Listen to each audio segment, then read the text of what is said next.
Hello students, today we are going to start a poem, Where Do All the Teachers Go? It is written by Peter Dixon. For a little child, a teacher is special. It is difficult for a small child to think of her teacher as an ordinary person. So, let's start poem. Where do all the teachers go when it's 4 o'clock? Do they live in houses? And do they wash their socks? इस poem के अंदर बच्चा सोचता है कि teacher छुट्टी के बाद जब स्कूल ओवर हो जाता है ये कहाँ जाते हैं. He wants to know where the teachers go after the school is over.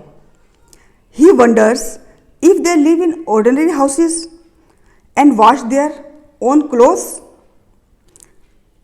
First stanza के अंदर लिखा हुआ है ना कि do they live in houses. उसको बड़ा हैरानी होती है कि वो घरों में रहते हैं और वो भी सॉक्स धोते हैं, अपने कपड़े धोते हैं.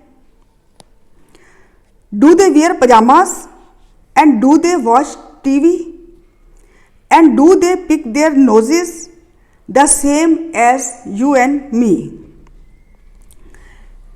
He wants to know what kind of clothes, dress do they wear at home. वो सोचता है बच्चा कि वो भी ऑर्डिनरी लोगों की तरह वो भी पजामा पहनते हैं, रिलैक्स करते हैं और टीवी देखते हैं. And do they pick their noses, और वो भी अब अपना जो नाक साफ करते हैं, होता है ना remove the dust from the nose with the help of finger.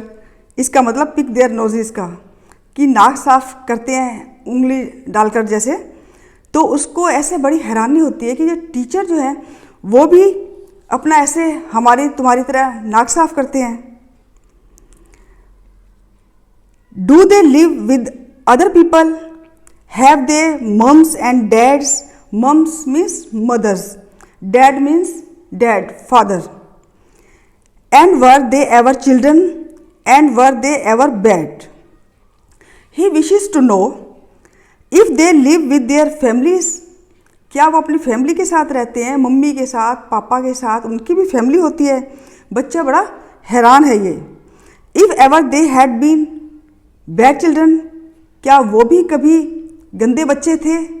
जैसे अब तो टीचर बन गए हैं कि जब वो बच्चे थे टीचर तब वो भी क्या गंदे बच्चे थे? Did they ever never spell right? Did they ever make mistakes? Were they punished in the corner if they pinch the chocolate flakes? He is anxious to know if they ever made any mistakes in spellings or punished for making mischief or stealing something. कि क्या उन्होंने भी कभी गलती की है, या जैसे हम स्पेलिंग मिस्टेक करते हैं क्या उन्होंने भी स्पेलिंग में मिस्टेक की है लिखने में?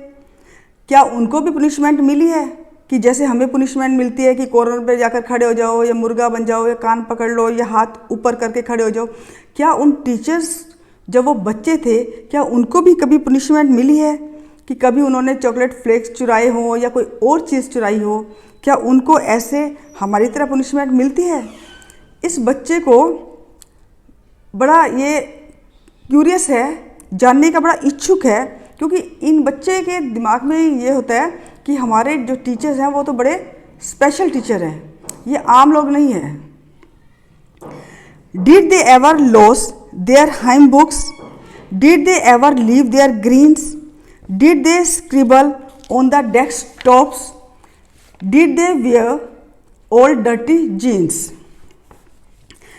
कि did they ever lose their hymn books? क्या उन्होंने भी बुक्स कभी गुमाई है जैसे हमारी बुक्स गुम जाती है, या कभी उन्होंने मना किया हो कि ग्रीन चीज़ नहीं खानी, जैसे ग्रीन सब्जियां, फ्रूट वगैरह वगैरह के लिए उन्होंने मना कर दिया हो कि they did not like fruit and vegetable, कि ग्रेन्स जैसे हम कहते हैं कि पालक खाओ, घिया, टिंडे, ये सब खाते हरी तो सब्जियां, तो उन्होंने भी कभी हमारी तरह मना किया है कि फ्रूट न खाने के लिए पेरेंट्स को और सब्जियां न खाने के लिए कभी मना किया है? उसको हैरान होता है वो बच्चा। Did they scribble on the desktop, क्या उन्होंने भी कभी डेस्क के ऊपर कुछ ऐसे मीनिंगलेस कुछ मार्क किया हो, कुछ ऐसा लिखा हो, या कभी डेस्क को जैसे खरोंच देते हैं तो ऐसा उन्होंने किया है? या कभी उन्होंने गंदे कपड़े पहने हैं, दे वॉर डर्टी क्लोथ्स, तो इसको बड़ी हैरानी होती है बच्चे को। तो इसने सोचा कि I will follow one back home today, I will find out what they do, then I will put it in a poem that they can read to you. अब बच्चे के अंदर है कि वो चाहता है कि मैं किसी टीचर का फॉलो करूं कि ये 4 बजे के बाद जैसे स्कूल की छुट्टी हो जाती है तो छुट्टी के बाद वो कहाँ जाते हैं, इनकी जो रूटीन जैसे मैं सोच रहा हूँ क्या वो वैसा ही करते हैं। तो वो पीछा करने का सोचता है और फिर सोचता है कि मैं उसको पोइम में लिखूँगा। So he decides to follow one of the teachers after the school is over to find out what they do. He would put for it in the poem for them to read to their students.